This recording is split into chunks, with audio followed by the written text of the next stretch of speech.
Morning dear students. आपला electrochemistry chapter चालू होता. आता इलेक्ट्रोकेमिस्ट्रीमध्ये मी 2 टॉपिक आज शिकवणार आहे. दोघंही 2-2 मार्काचे टॉपिक्स आहेत. मेजरमेंट ऑफ द कंडक्टिव्हिटी आपल्याला घ्यायचं आहे. Conductivity of the solution can be measured in terms of resistance, you know very well, but by using Wheatstone bridge. आपल्याला विस्टोन ब्रिजच्या साह्याने सोल्युशनची काय मेजर करायची आहे, कंडक्टिव्हिटी मेजर करायची आहे. त्याच्यात रेझिस्टन्स ही टर्म वापरून आपल्याला कंडक्टिव्हिटी मेजर करायची आहे. नाव let us consider the conductivity cell. त्याच्यासाठी आपल्याला कंडक्टिव्हिटी सेल लागणार आहे. कन्स्ट्रक्शन आपण कंडक्टिव्हिटी सेलचं बघणार आहोत. मी डायग्राम काढलेली आहे व्हाईट बोर्डवर. एक ग्लासचा बीकर घेतलेला आहे. There is one beaker. It consists of one glass tube, and glass tube is connected to platinum plates, and platinum plates are coated with the platinized black color. Then it is deep into the solution. This is the construction of the conductivity cell. Now let us consider the cell constant. Cell constant, you know that conductivity is conductivity of the electrolyte solution is given by K is equal to 1 upon R into L upon A. 1 upon R means conductivity is the reciprocal of the resistance into length of the electrodes and area of the cross section. Therefore, cell constant is equal to, this is our cell constant. ही जी term येते L upon A, ही म्हणजेच काय असते? It is the cell constant. Cell constant means length between electrodes and area of the cross section. Therefore, cell constant is equal to L upon A. Then the SI unit of the cell constant is meter raised to -1 and which is conveniently expressed in terms of centimeter raised to -1. आता इथे कदाचित 1 मार्कासाठी MCQ येऊ शकतो किंवा 2 मार्क्ससाठी तुम्हाला sale constant explain करायला विचारलेला असेल. वरचं कन्स्ट्रक्शन जे आहे कंडक्टिव्हिटी सेलचं, हे पण किती मार्क्ससाठी असेल? 2 मार्क्स. फुकटचे मार्क्स आहेत. फक्त एका ग्लास ट्यूबमध्ये 2 प्लॅटिनम प्लेट तुम्हाला सोल्युशनमध्ये डीप करून दाखवायच्या आहेत.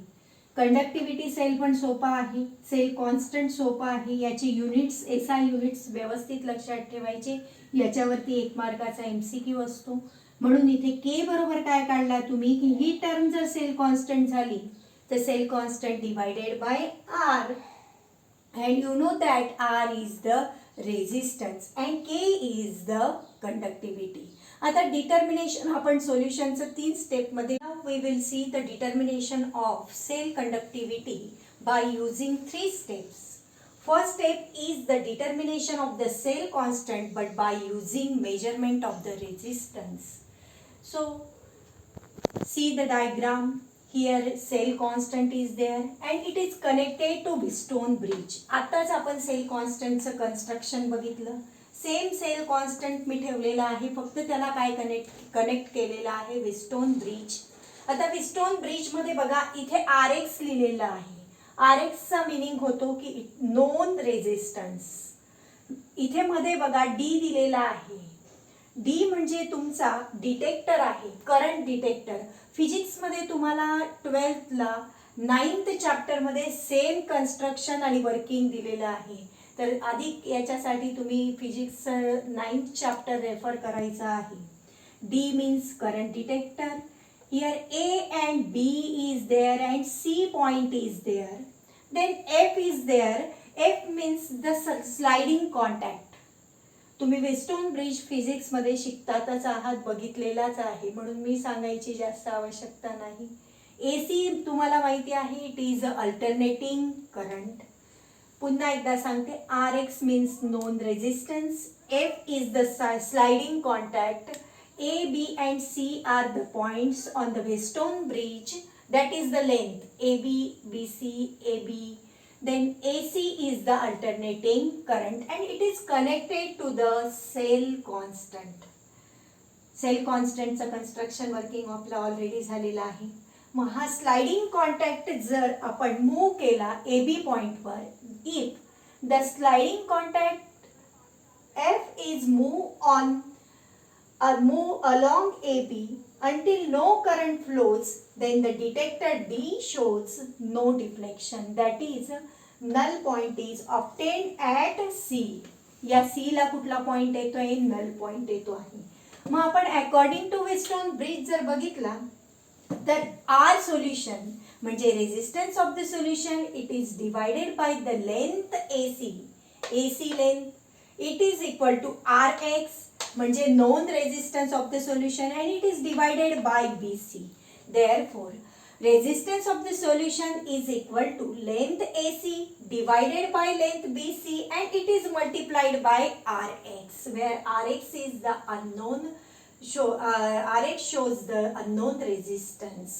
Then by measuring length AC and BC, by knowing Rx resistance of the KCl, and it can be calculated by the formula cell constant. Cell कॉन्स्टंटचा formula मी आत्ताच घेतला तुमचा, तोच फॉर्म्युला आपल्याला इथे वापरायचा आहे की cell constant is equal to K into KCl solution. इथे कुठलं सोल्युशन घेतलेलं आहे आपण? KCl सोल्युशन वापरलेलं आहे. It is multiplied by R of the solution. R means resistance of the solution. Now, conductivity of the KCl solution is known. Then we can calculate its cell constant. He sale constant calculate करण्याची पहिली method होती. अजून 2 method आपण उद्याला बघणार आहोत. Thank you.